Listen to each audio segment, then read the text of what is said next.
Police line dispensary में संसाधनों का अभाव, 3 घंटे तक इंजेक्शन लगवाने के लिए खड़ी रही बुजुर्ग महिला। आखिर नहीं लगा इंजेक्शन। पार्षद नरेंद्र तूनवाल ने सीएमएचओ से की बात, सोमवार को मिलेंगे कलेक्टर से।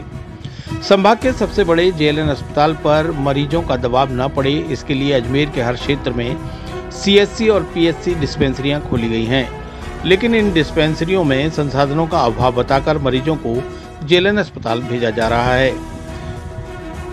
ऐसा ही एक मामला शनिवार को पुलिस लाइन डिस्पेंसरी में देखने को मिला, जब एक हार्ट पेशेंट महिला लगभग 3 घंटे तक डिस्पेंसरी में खड़ी रही, लेकिन उसे अंत में जवाब दिया गया कि यह इंजेक्शन हमारे यहाँ नहीं लग सकता, हमारे यहाँ संसाधनों का अभाव है।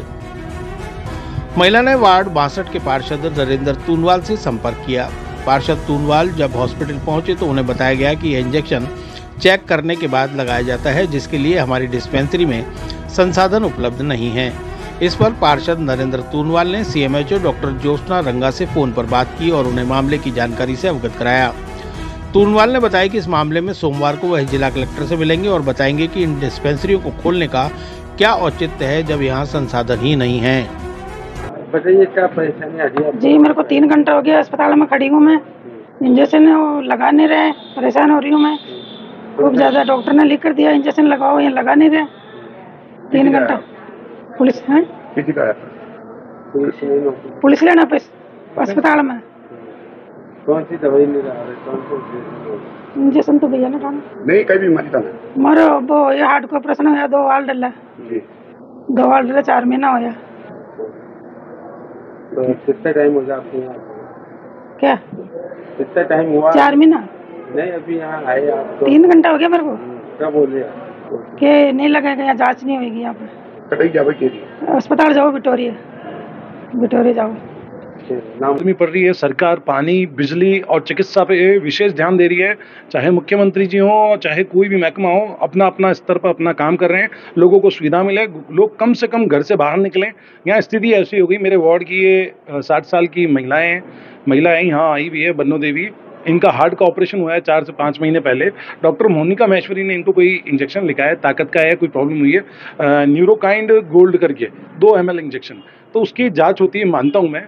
तो हम छोटे से बड़े हो गए और एक जनप्रतिनिधि के रूप में भी जनता ने चुना है हमें।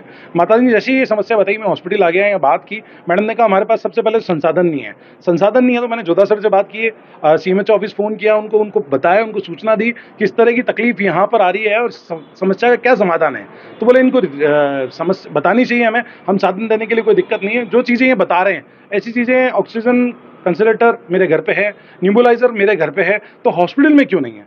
6 से 7 वार्डों के बीच में जो डिस्पेंसरी बनी है, ये लोगों को सुविधा देने के लिए है, सुविधाओं के लिए नहीं है। यहाँ मरीज बड़ी उम्मीद लेकर आता है, जो बीमार है, जो थका हुआ है, परेशान है, जो सच में गंभीर रूप से घायल है, वही लोग यहाँ इलाज के लिए आते हैं। डिस्पेंसरी उपचार के लिए, सेवाओं के लिए है, ना कि यहाँ मरीज को परेशानी हुए। इस भीषण गर्मी में भी यहाँ पर करीबन 2-2.5 घंटे खड़ी रही है। उसके बाद मेरे को सूचना दी है, तो मैं यहाँ आया हूँ। आज सैटरडे है, मैं मंडे को वापस सीएमएचओ ऑफिस जाकर मिलूंगा, कलेक्टर मैडम से भी मिलूंगा कि ये डिस्पेंसरी, छोटी डिस्पेंसरी में मानता ग्रामीण क्षेत्र में होती, जैसे कोई शहरी चिकित्सा केंद्र बने हुए हैं छोटे वाले, उनमें नहीं होती, मैं मानता हूँ।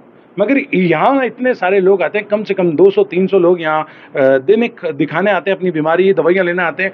और दिन पे दिन इस डिस्पेंसरी में इतनी ज़्यादा परेशानियाँ लोगों को सामने करनी पड़ रही है। जिस तरह से गेट का बीच में हमने लेटर दिया था, थोड़े बाद तो 2-4 चैन तो बढ़ा दी थी, वापस इसको सकड़ी कर दी। क्या आप समझिए, कोई गर्भवती महिला, कोई बुजुर्ग, कोई स्ट्रक्चर पर चलने वाला, व्हील चेयर पर चलने वाला मरीज अगर हॉस्पिटल आता है, तो हॉस्पिटल के दरवाजे कभी बंद होते हैं, कभी बंद रहे। मरीज कभी भी किसी भी टाइम आ सकता है। डिस्पेंसरी का फिक्स टाइम है कि 8 से लेकर 2 बजे तक डिस्पेंसरी खुली रहती है। डिस्पेंसरी खुली रहते टाइम में मरीज आकर यहाँ दिखाएगा ही दिखाएगा। मरीजों को खासी परेशानी हो रही है। मैं सीएमएचओ मैडम से भी और जोधा सर से भी निवेदन करूंगा, और मंडे में मैडम के साथ में, ये जो महिला है इनके साथ में जाकर कलेक्टर मैडम से भी मिलूंगा कि क्या संसाधन ऐसे रह गए जो हम लोग यहाँ नहीं कर सकते। छोटे छोटे एक इंजेक्शन के लिए अगर जेएलएन जाना पड़ेगा, तो पूरे संभाग का हमारा जो सबसे बड़ा हॉस्पिटल है जेएलएन, वो छोटी छोटी चीज़ों के लिए अगर जेएलएन जाना पड़ेगा, तो इन डिस्पेंसरियों का इसी तरह का कोई काम ही नहीं है।